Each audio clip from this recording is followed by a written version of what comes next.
Well, ladies and gentlemen, good morning, good afternoon, or good evening, depending on where in the world you happen to be. And welcome everyone to what I am certain is going to be a really interesting and exciting cross regional and comparative discussion. There's a narrative out there spurred in part, let's face it, by the Chinese government itself, which sometimes likes to promote it, that China has a unique developmental model that can be adopted or emulated around the world. And we certainly hear this too from people in Washington or Brussels or Tokyo who are exercised about the rise of Chinese power and see a China that is rapidly spreading its influence to the four corners of the world. And so, whether it's from Chinese or it's from foreigners, we increasingly hear that the export of a putative China model is the basis for China's expansion of global influence. And, in some places that may very well reflect what Chinese players are promoting and what governments around the world are adopting. But there's another reality too. It is just a fact that all over the world, from Ecuador to Tajikistan to Nigeria to Vanuatu, China is expanding its influence not by imposing its own ways, but by adapting to deeply embedded local ways. In other words, China is working through local actors and institutions, and more interestingly, assimilating local forms, norms, and practices. I'll just give you a mundane example of this. Some Chinese financial institutions have explored issuing Islamic credit products. And to me, at least, there can't be many things that are more alien to the works and ways of the Chinese Communist Party than something like an Islamic bond or credit product that complies with traditional Sharia. Because most of what Chinese financial institutions do with Communist Party-led corporate governance isn't quite obviously Sharia compliant. And we know, as I said, that it's a fact that Chinese actors are doing these more adaptive things around the world because we are gradually gaining a better understanding of how things actually work on the ground when China runs squarely into deeply embedded local realities. And so that is the central purpose of the Carnegie initiative that this event today is a part of. I'm Evan Feigenbaum. I'm vice president for studies at Carnegie. And this initiative is called China Local Global. It's a multi-year initiative, very generously supported by the Ford Foundation, that includes some really extraordinary and also really granular research from 7 diverse and completely different regions of the world. And this work is mostly generated by local scholars and voices who know how things are actually happening on the ground. These 7 regions are Africa, Central Asia, Latin America, the Middle East and North Africa, the Pacific, South Asia, and Southeast Asia. And we at Carnegie are publishing some amazing papers from these regions on adaptive Chinese strategies that mostly work within local realities rather than just bulldozing through them, as many people, especially in Washington, often assert. Now, where that takes us is to a more globally active and, yes, influential China. But it is a China that is becoming more influential through complex, nuanced, and locally grounded approaches. And so an understanding of these can enable the local players, whether it's in Peru or it's in Vanuatu, to better channel Chinese energies to support their societies and economies. It can also provide lessons for American or European or Japanese engagement, and dare I say, for American or European or Japanese competition with China around the world, especially in the global South. It can help China's own policy community learn from the diversity of Chinese experience, and just maybe it can reduce some frictions too. Now, what we've done today is gather 4 authors of 4 of our studies from 4 really different regions of the world. And that's so we can do something that I think is too rarely done, which is to talk, as I said, cross-regionally and comparatively. And so I have with me Catherine Adeney, who co-authored a fabulous paper that I hope you'll read in this project on Pakistan. We have Niva Yao from Bishkek, who co-authored a data-rich and really counter-consensus paper on Kyrgyzstan, Tajikistan, and Uzbekistan. We have Alvin Kamba, who wrote, Alvin, if I may say, an instant classic on how President Rodrigo Duterte bent Chinese actors to his political will, but really undermined Philippine institutions in the process. And we have Mayara Foley, who co-authored a really nuanced paper on what Chinese and Brazilians learned while negotiating railway investments in Brazil. So welcome all of you. And team, I want to just start with a little round robin, maybe by asking each of you to just give us the 3 to 4 top line conclusions from each of your papers. And if I can put that another way, at base, what's the story you tell about how the Chinese in your case study adapted rather than just imposed? And Alvin, since the Philippines is on people's minds because there's a presidential election coming up, I thought maybe I'd start with you on the Philippines. As you think about it, just what's the top line story that's really at the core of your paper? Okay, well, thank you, Evan, for like the introduction. So there are 3 most important points that come from the paper. First is there's an assumption that Duterte is sort of a lapdog of the Chinese when he gave up the South China Sea in 2016, the Hague Arbitration ruling. Suddenly Chinese projects are going to come pouring in the Philippines, and suddenly the country is going to like supposedly change its like orientation. That wasn't the case. Duterte himself is a politician and he intends to maximize his political survival. So it's about like maintaining his rule, maintaining his power. So the first take there when it comes to like the Chinese projects, it's number 1. Most projects in the Philippines, most development aid projects in the Philippines are still funded by the Japanese. I think more than half are still funded by the Japanese since Rodrigo Duterte. But the Chinese projects that he chose to fund, they are used to sort of win political support from like local elites. So the Kaliwa Dam project was used to help the military. The Chico River Pump Irrigation project was used to help the local landlords in the Cagayan province. So that's a first story. The second is the Chinese did not impose. The Chinese negotiated the terms and the details about the projects rather than impose sort of the terms and conditions alone. So there's this famous A-data paper about what the Chinese actually want. How China lends, that was published 2021. I found the same thing in my field work. The Chinese were willing to sort of accept more Filipino labor in the process and were willing to sort of like increase some sort of like, the power of like Filipino like bureaucratic agencies. Yet the Chinese were unwilling to sort of let go of some things like the confidentiality clauses and the Paris Club exclusion clause. So that's the second story.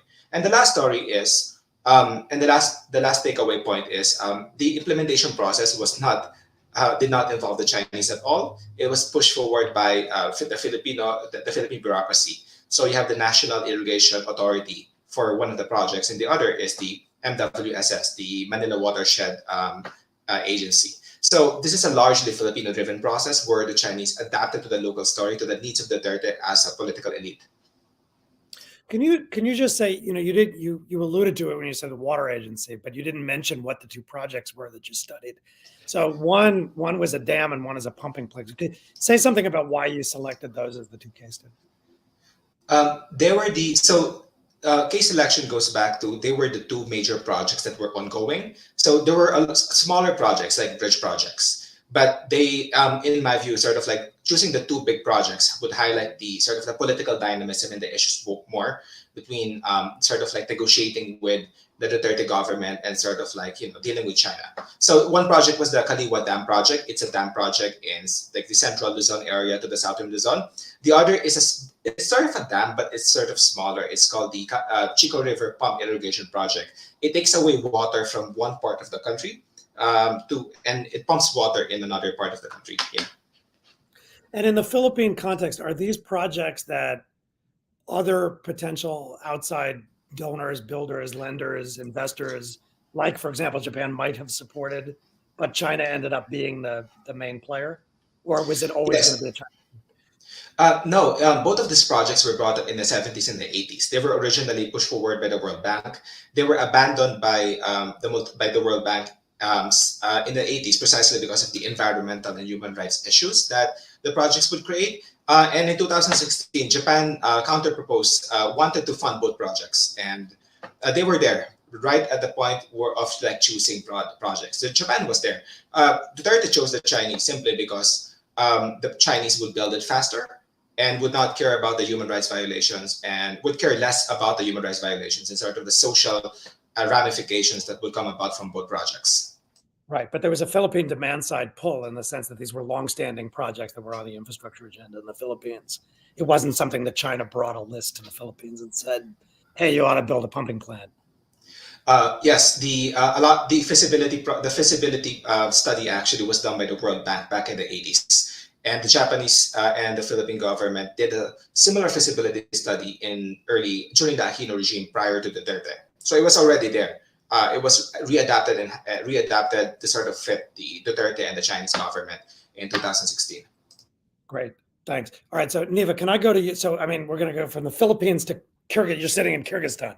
So two very different places, but in both places, the Chinese have traditionally focused a lot on big infrastructure. When a lot of people think China, Central Asia, the first thing that springs to mind is hydrocarbons. The second thing that springs to mind is things like power generation, roads, power lines, and so on. But what's interesting about your paper is there's this very different story about how Chinese investment is beginning to shift away from big infrastructure to something else. So talk a little bit about the something else and how we should think about that in terms of the top line. Thanks, Evan, and thanks everyone today. It's really great to talk about, this topic is such a global scale. So I think, Evan, you're right. I think most of the projects that you're talking about, the transport projects, the oil and gas extraction, a lot of them enjoyed Chinese governmental loans, but they don't really issue them anymore in the past few years. Mainly, this is because local governments, like what Evan was talking about, the Philippines taking projects to the Chinese companies and taking to China, is also happening here as well. The local governments here are demanding industrial capacity. They don't just want extraction anymore. They don't just want roads and electricity lines anymore. These things are already here, and they want to process, the raw minerals that they have. They want to process the aluminium. They want to process, the oil. So they've been pushing for it, and they're asking for it in, various different ways. And then they're happening, they're here. And part of the story of them being here is that, people need to be working there at these projects. Locals need to be working there. And the local governments are asking for more locals to be working there.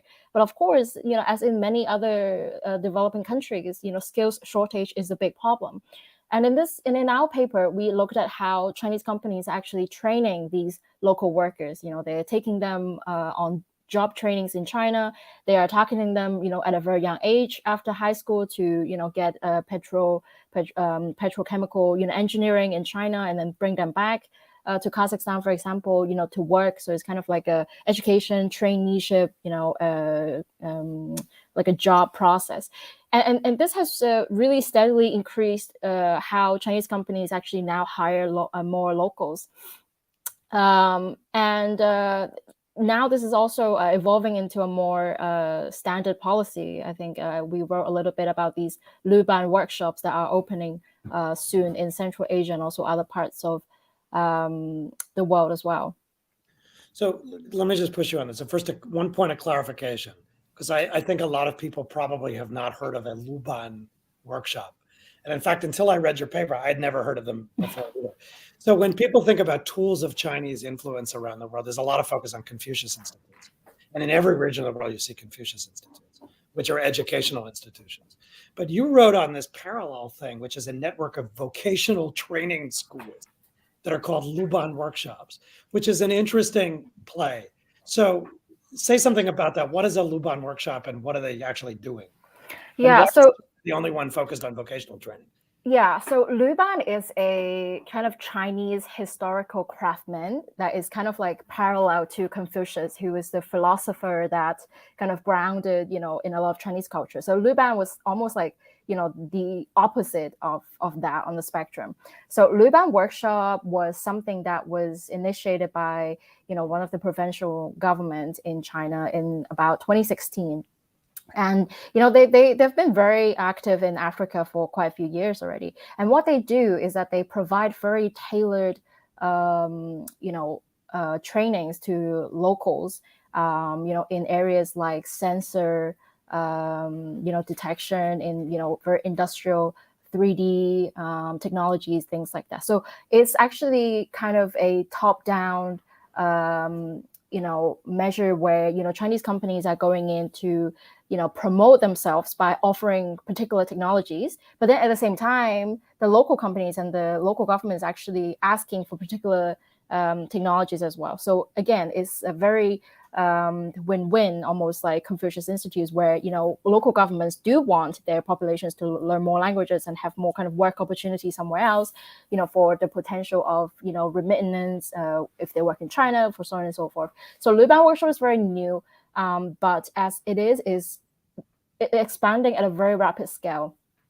So in Tajikistan, for example, last month they just signed the cooperation agreement with the local university where that lab is going to be based. And elsewhere as well in Africa, this is, very rapid. And in Southeast Asia as well, in Malaysia, they're setting up one. So, Luban Workshop is really, what is really important here is that, if we think about Confucius Institutes as something that, promote Chinese norms, Luban Workshops are something that promote Chinese industrial norms, Chinese standards. And they push for developing countries to adapt to these standards through recruiting and training the technocrats in these industrial sectors. So the Chinese objective is essentially to export indigenous standards, indigenous technology, and promote technology and standards adoption. But on the flip side, which is the demand side pull, what strikes me is essentially what governments are demanding is upskilling.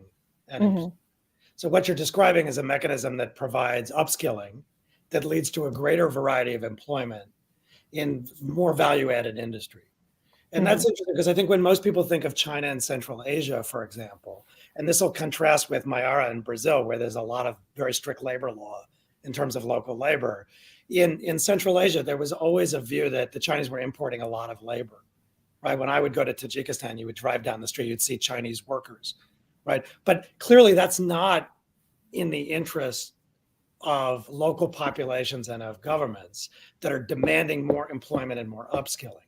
So is that what you see happening, is a greater variety and range and scope of local employment in these projects? And that's a response to local demand? Yeah, I mean, as much as, these governments in this region are very, authoritarian and they don't, they're not democratic, they don't have to respond to, citizens per se, but so many of these protests happen around the facilities of these Chinese companies. And, these companies themselves also have to think, how to address these protests, because, you don't want to, have your gold refinery, burned down and suspended every single time the 10 villages around you go to you and demand for a job, or clean water, something like that. And local governments, they have so much tension with the locals because of they're not addressing as much as they should back in the day. But this has changed. There are a lot of legislations these days that put very strict quota on how many permits they can give to Chinese workers, and they do report to medias about how many quotas they gave. And these things, they have to be transparent. There are civil society that actually look into these quotas. Because, look, millions of Kyrgyz and Tajiks, they work in Russia.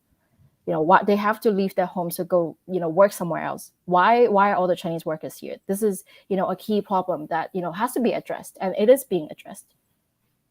So Myra, I've always thought of Latin America as a region where there was less imported Chinese labor, partly because the governments have stricter labor laws and local content rules compared to other regions of the world where you see a lot of Chinese labor on Chinese projects. So number one, is that the case? Second, is that a function of a local set of constraints? And since you looked at railways, which is an interesting sector because it has environmental implications too, around which there's a lot of social mobilization in Brazil. What are the top lines from Brazil in terms of local adaptation? Yeah, thank you, Evan, for those are great questions. I think you're right in your impression, and partially the reason I'd say relates to the fact that during the 60s, 70s, and even 80s, a lot of countries in Latin America were under dictatorship regimes. And after that, there was a strong push for more progressive human rights, environmental, and labor laws.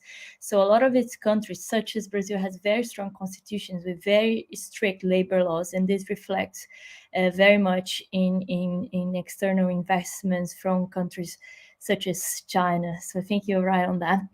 And in terms of the top lines from our paper, which like to say I co-author with my colleague Adriana Abdenu, but also the professor at the State University of Rio, Mauricio Santoro, we tried to look into, in light of this fact that Brazil does have this stronger regulatory framework, we wanted to see how Brazilian and Chinese actors have learned from each other as they negotiate the terms of these investments, particularly in the railway sector. And one of the lessons that we took from our research was that in order to consolidate itself as one of the major foreign investors in Brazilian infrastructure, Chinese companies first had to learn to adapt to the preferred way in which the Brazilian government prefers to attract investments in the area of infrastructure, which is that of public auctions for concessions. This is a competitive model in which allows the state to analyze several bids and choose the most advantageous ones without relying on a second partner or investors. And in order to become competitive at these auctions, what a lot of Chinese companies have done is to buy assets from firms that were either Brazil-based or based in other countries such as Spain and Portugal, but already operated in Brazil. And through these acquisitions, these Chinese companies have opted to retain very qualified Brazilian staff and specialists who have a very in-depth knowledge and familiarity with Brazil's business culture, regulatory norms, and this very complex legal and political system. And this not only allowed China to very effectively understand the rules of these public auctions for concessions, but also enable them to keep abreast of fast-changing regulations, anticipate challenges, and normative changes as well. And this in turn helped China to become a major investor in Brazil Railways, and it currently is financing billion-dollar infrastructure projects, mainly to facilitate the export of agricultural and minerals to China. But I think secondly, our paper has also shown that Brazil also had to learn in order to sell those key projects to China to try to help the country's huge infrastructure gap. Because we know that China companies tend to pursue and execute major projects which are aligned with the government strategy, especially with regards to foreign policy. Brazilian companies and politicians have made very dedicated efforts to cement those political ties before proceeding with more technical collaboration. For instance, business trips to China by not only federal representatives, but also supranational actors such as mayors, governors, and members of parliament have become ever more ever more common, and this has opened very strong and more long-standing communication channels that have greatly facilitated progress on certain infrastructure deals. But finally, to conclude, our paper also demonstrates that Chinese players have in recent years increasingly engaged with projects that involve high socio-environmental risks, such as the case of the Ferrogram Railway, which it's a major railway, would be 900 kilometers and it would cross sections of the Amazon and Cerrado biomes to deliver goods to Brazilian ports.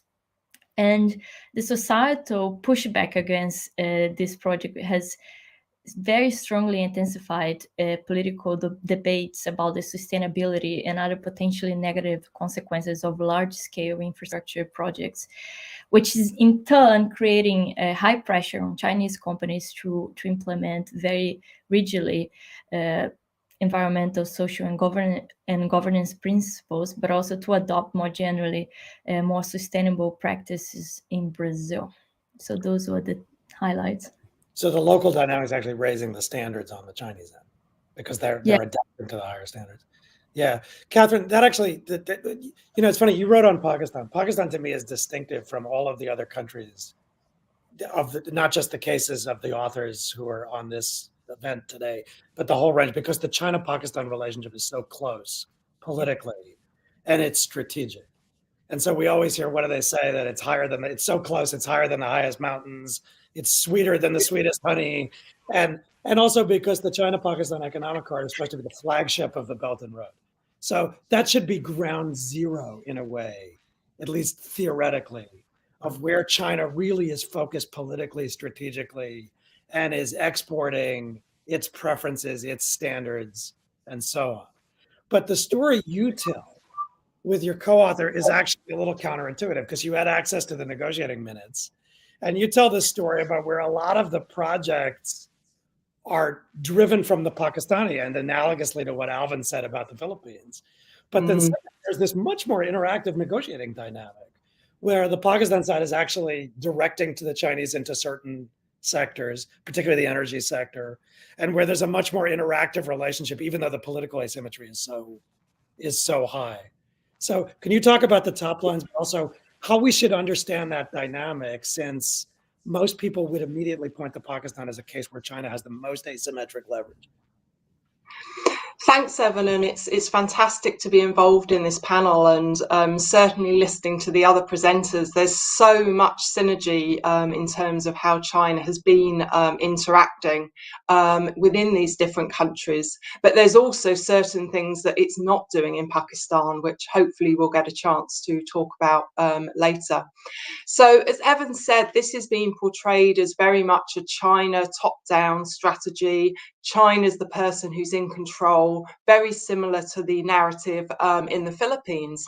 And it's true that the initiative was very much planned by China. They came with their kind of roadmap of how it was going to progress. But what's really striking is the way in which the politicians within Pakistan, people like Nawaz Sharif, used the China-Pakistan economic corridor to fulfill their own political ambitions in a very similar way that it sounds like happened in the Philippines.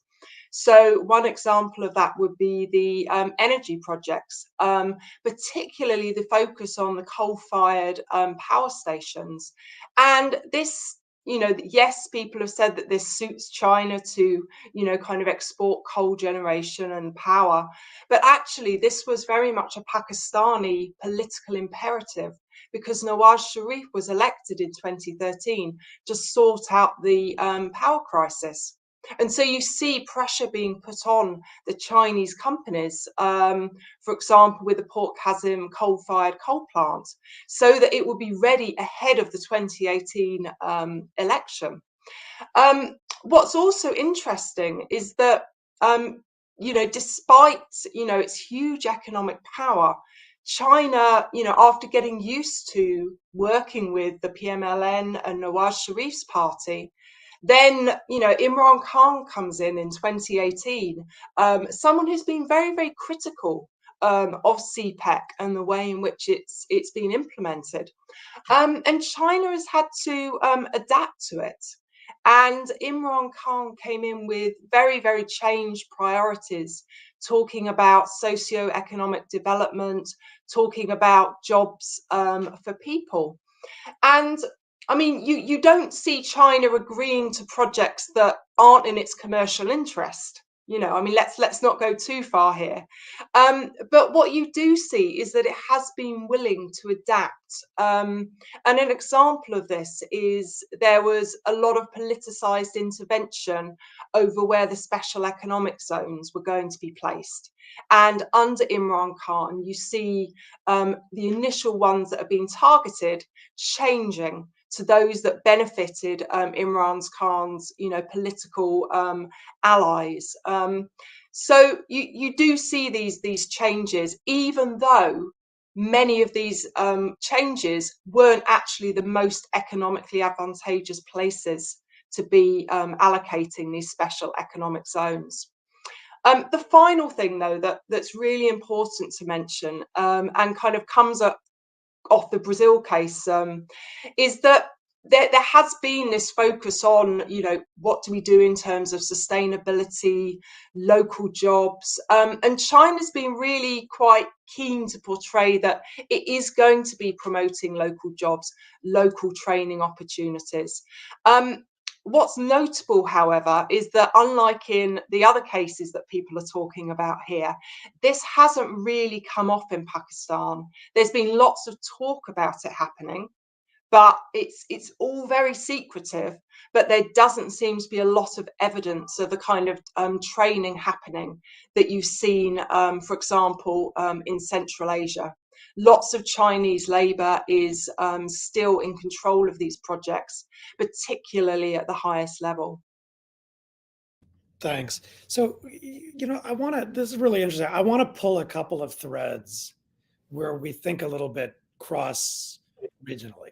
And there's three that spring to mind in particular. One is personalized politics in a couple of the cases. The second is regulatory regimes, and the third is sustainability. So on the personalities, so much of the narrative is that China is using other countries, leveraging other countries, offshoring its strategic and political objectives. But if I can get Catherine and Alvin to pull this thread, in the Duterte case, and then in the Nawaz Sharif case, the two of you, if I'm hearing you correctly, are describing local politicians who, if we can flip the script, are actually leveraging China with their mass publics for their own political objectives domestically.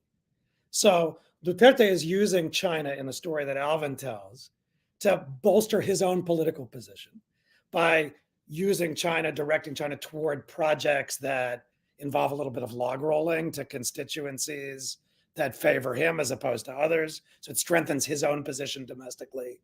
And then Catherine, similarly, you're describing political pressure to deliver on certain priorities tied to electoral outcomes. And so China becomes an object of political interest to leverage that to gain favor with the public politically.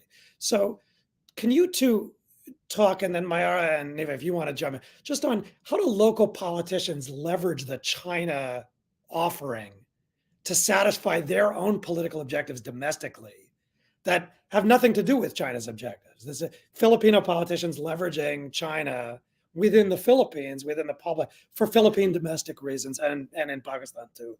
Alvin, can you talk a little bit about the Duterte piece in a personalized way? Because presumably not all politicians in the Philippines would have done it the way Duterte did. For sure. I think another politician, so possibly somebody who follows, somebody else probably would not have maximized the opportunity to sort of like use China to maximize their gains. But so in the Duterte case, it was all about winning the military as a constituency, making sure that he would stay in power despite sort of like popular issues against his supposedly rapprochement with China. So, putting this project in was something that would win the army. And that sort of like maximizes his standing, and then it sort of ensured their support at least for the remainder of his time. The same thing with the landlords in this particular province that wanted to export fruits to China, and they needed to use water from one province to sort of like gain access to maximizing like fruit production. Presumably, what Duterte did and how he pressured China really goes back to the fact that he had an alternative funder, I think. Sure. Japan, I don't think Japan would, in my view, I don't think Japan would have done what China did when it comes to like funding both projects. I think they would have minded social environmental issues. But at the same time, I don't think it would kill Duterte if he actually funded the Japanese, if he actually chose the Japanese to sort of fund these projects. So I think the possibility of an alternative funder also, move the Chinese into like agreeing to expedite the project and to sort of sort of create the project in a particular way that rewards the local allies. But the idea was that Chinese activity would actually work to Duterte's political advantage domestically. That Yes. was what was Duterte's mind. So, and in Pakistan, so Catherine, that's basically what you described for Nawaz Sharif. So the question, I guess, is, did it work? Right? He's leveraging China to deliver through coal-fired power more electricity, which ostensibly will make him more popular, which ostensibly will deliver electoral success. So did that work for him? And then on the flip side, what are the trade-offs in terms of other constituencies, political rivals, who are left literally in the cold politically as a result of that? Does that strategy work, leveraging the Chinese for your domestic purposes?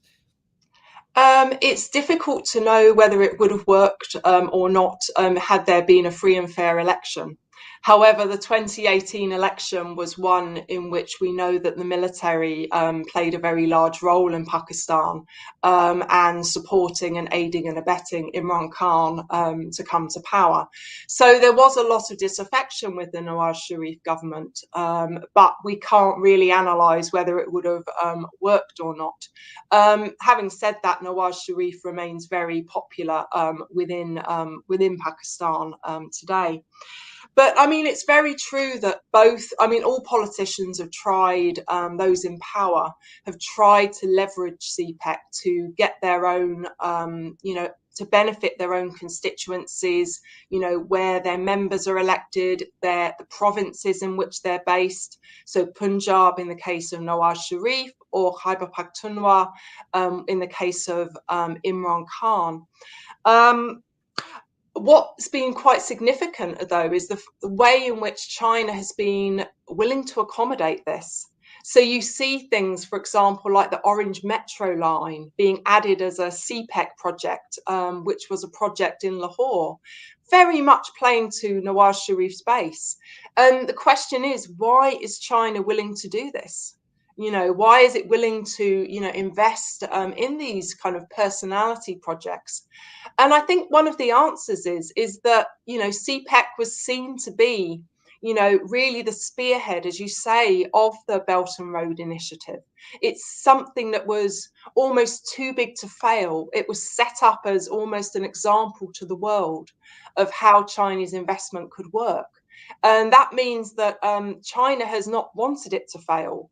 And this has meant that it's had to negotiate to a certain extent and accommodate what the politicians within Pakistan are wanting.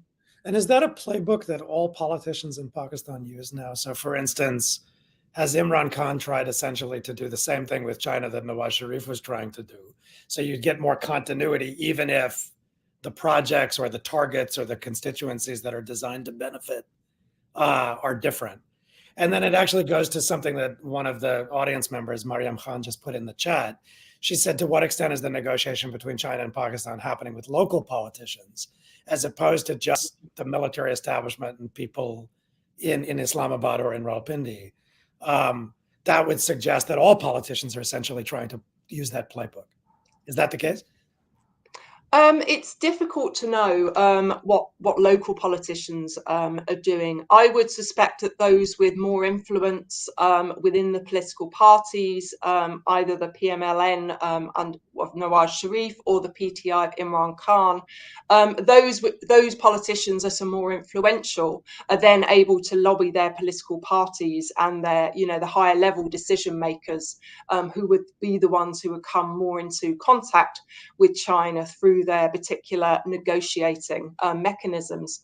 But it's absolutely true that Imran Khan, despite not liking CPEC when he was out of office, quite swiftly came round to the idea of using CPEC as a means to achieve political ends. Having said that, he was much more opposed to it even after coming into office. And again, making linkages with the Philippines, the army had to step in September 2018 when voices critical of CPEC were, making themselves known, and very, very quickly step on them and say, no, this is not going to fly. Okay, so let me pull a different thread, which is institutions and a regulatory framework. And here I especially want to focus on Mayara in Brazil and Alvin, you again in the Philippines. So in all of these cases, and specifically in both of your cases, you're telling a story about how local players, Brazilian and Filipino, pulled in and then directed Chinese investment to meet local needs. But Alvin, in your case, your argument as a corollary is that while the Filipinos may have driven it, it actually weakened Philippine institutions in the bargain. It weakened the institutional framework. In fact, it's in the title of your paper. The title of the paper is essentially how Duterte bent China to his will, but weakened Philippine institutions. Mayara, you were quite explicit in the remarks you made earlier, where you said, actually, in this process of mutual adaptation and learning, Brazil strengthened its it had a stronger regulatory framework to begin with around sustainability, around local labor, local content, and that strengthened even further around demands for greater sustainability, environmental justice. I don't know how Bolsonaro has affected that, but that's certainly embedded in a sense in the Brazilian psychology. So if I hear you correctly, Alvin, you're telling a story about demand side pull rather than just Chinese push, but that ultimately weakens local institutions and regulatory frameworks. Mayara, it's almost the opposite. Demand side pull, but where the institutions, which are a little stronger to begin with, become stronger still as Brazil directs and learns from that. Am I characterizing that accurately? And then second, how would you describe what, for example, the Philippines could take away from the Brazilian experience, or what the Brazilian experience means for third, fourth, fifth, sixth countries that are dealing with China, but want to do it in a lessons learned sense from the standpoint of how to strengthen rather than have their regulatory frameworks weaken? So Mayara, maybe I'll go to you first. Okay, thanks, Evan. I think I explore a little bit about the role of the government that the government has played to resist certain pressures, and I think it is worth emphasizing that this has been crucial in several of the projects that China has been involved. Over the years, for instance, there is a strong pressure for Brazil to build binational state-owned companies and use that as a starting point to do those infrastructure undertakings. And Brazil and the federal government, this was not Bolsonaro back then, but the federal government resisted a lot. And the then minister, for instance, there was a particular case of a railway in which then Minister of Transportation, he openly said, what the Chinese is proposing goes against our competition laws, and if we are to go ahead with this project, we would have to change that. And other actors, and I think he didn't even say explicitly Russia, other actors can demand the same from us, and this is unacceptable. So there is this government push that has been played over the years. But I think another very strong actor that is important to emphasize is the role of civil society. And Brazil has a very vibrant civil society. And as I was saying, considering that China is engaging more with projects that have very high risks in terms of environmental, labor, and human rights aspects, these NGOs are becoming more active and more vocal against those projects. You increasingly see NGOs, research institute mapping relevant Chinese stakeholders and developing strategies to try to persuade them to respect both domestic and international legislations and the rights of Brazilians more broadly. And when channels of dialogues are absent, they have resorted, for instance, to litigation. And they have been very successful at cases, including the cases of the Ferrogram Railway, which has been for now suspended by the court. And those legal battles are often accompanied by, for instance, disruption strategies. So In the case of Ferrogrão, we had moments in which public hearings were scheduled to take place to get society feedback in terms of the risks of the project. And indigenous groups have blocked roads, stood in front of buildings and stopped those meetings from taking place. And they have been heard by the federal prosecuting authority, which has demanded now that any decision about the fate of the project needs to take place in consultation with indigenous people and traditional communities. So they have been able to win a lot of fights. But again, it's very important to emphasize that this wouldn't be the case if we didn't have a very robust regulatory framework. There have been attempts by this current administration of Bolsonaro to weaken it to an extent, but a lot of those rights are embedded in the Constitution, and then you need 2/3 of Congress to pass. So a lot of it has been retained, despite some more loose legislation which has been introduced. We still have this rigid framework which has helped civil society put pressure on China and other actors. Yeah. So Alvin, as you answer on the regulatory framework, you should account for, there's a question in the chat from David Skidmore, which plays off something Mayara just said.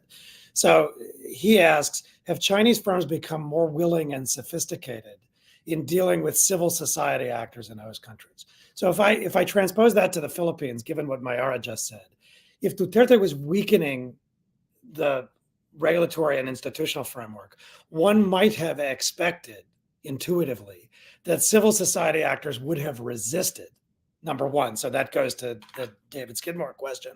But then second, that maybe if the Chinese had a sophisticated strategy, they would then have engaged those civil society actors to help overcome that resistance and strengthen support for what they were doing. And in fact, we published a paper yesterday about Myanmar, where a Chinese mining company actually was working with local civil society actors, including NGOs and even Burmese exile groups. So if did he weaken the regulatory framework? Did civil society resist? And did the Chinese engage? And if not, why not? Okay, thank you. So the Philippines, similar to Brazil, very similar to Brazil, there are really good regulatory institutions and sort of like frameworks to sort of stop abuses by major companies from like building projects. There's something called the Free and Informed Freedom.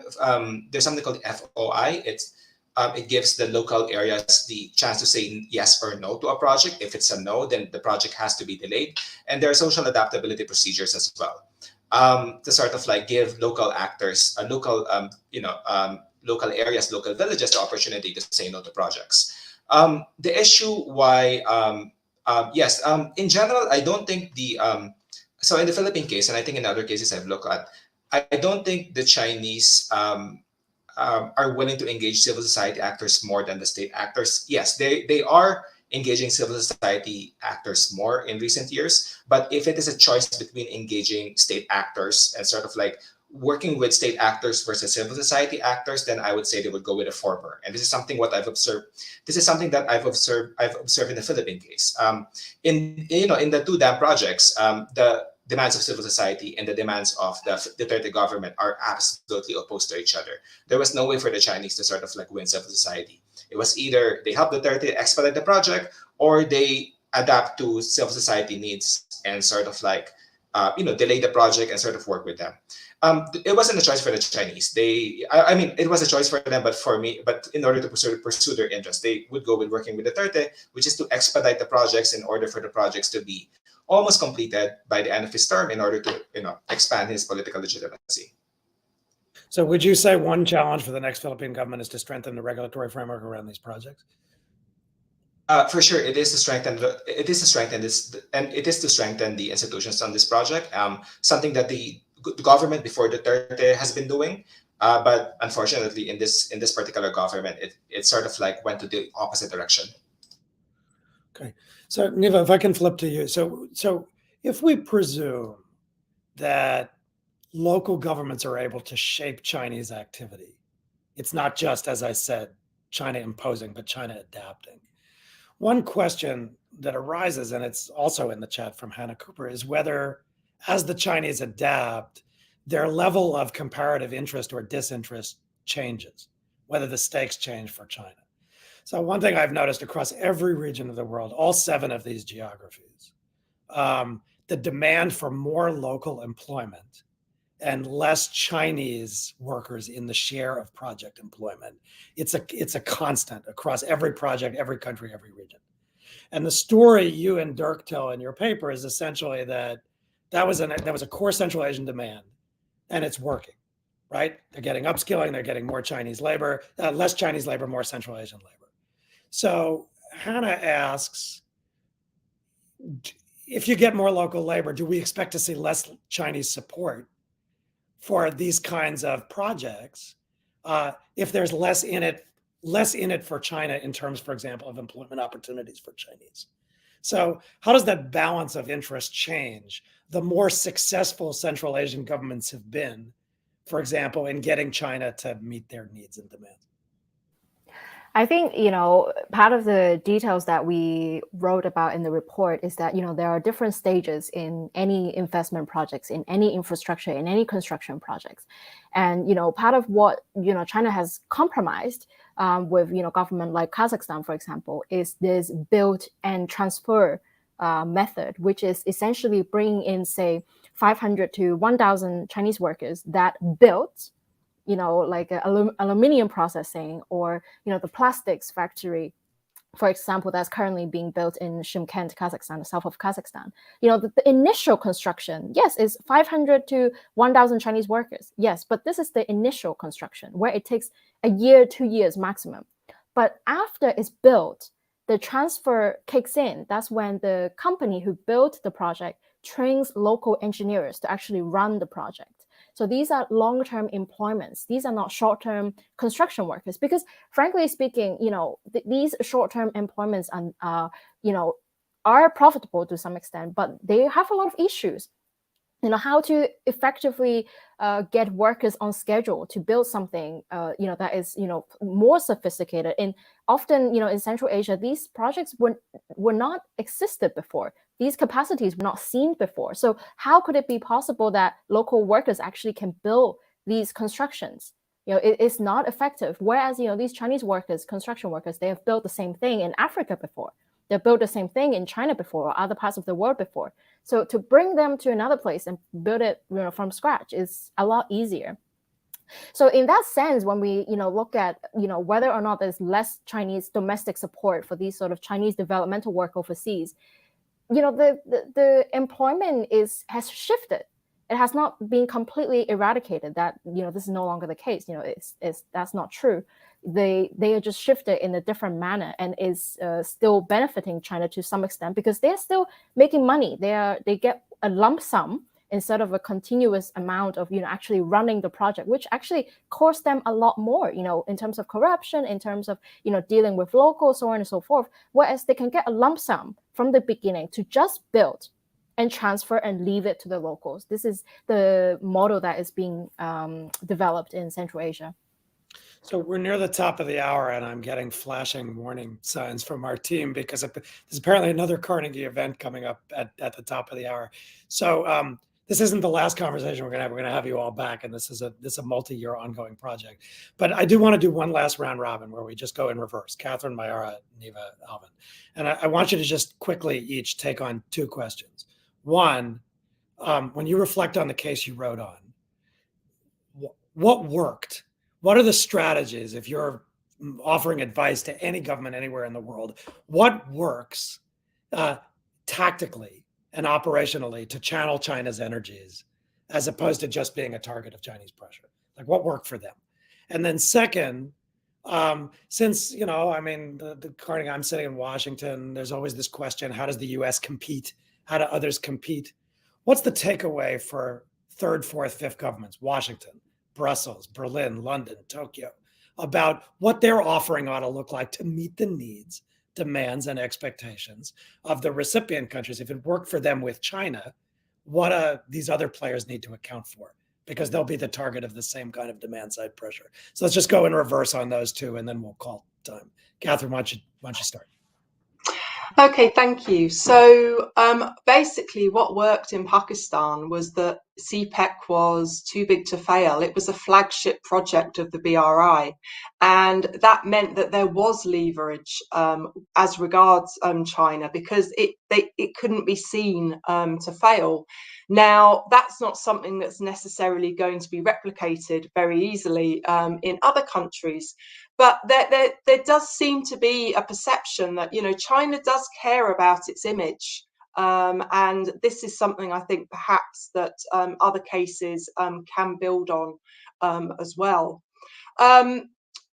In terms of what other countries can do, I think trying to compete with China on building infrastructure is not necessarily the way to go. What we've seen in all these countries is a demand for skills training, and that potentially could be somewhere where international attention could be more profitably focused. Okay, we got 3 minutes, so 1 minute each. Mayara. Well, I think I spoke a lot already about the role of strong legislation. I think this was indeed key, but I think another thing is that knowing that you do have leverage as well, that China also needs you, and I think Brazilian stakeholders, they do it very well. For instance, they know that food security for China is a priority, and Brazil is a major agricultural exports, and all this infrastructure is no coincidence. It's all around facilitating the exports of those projects. So using this leverage to demonstrate, look, you also need us, and making sure that the business relations are more fair and horizontal in that sense is key.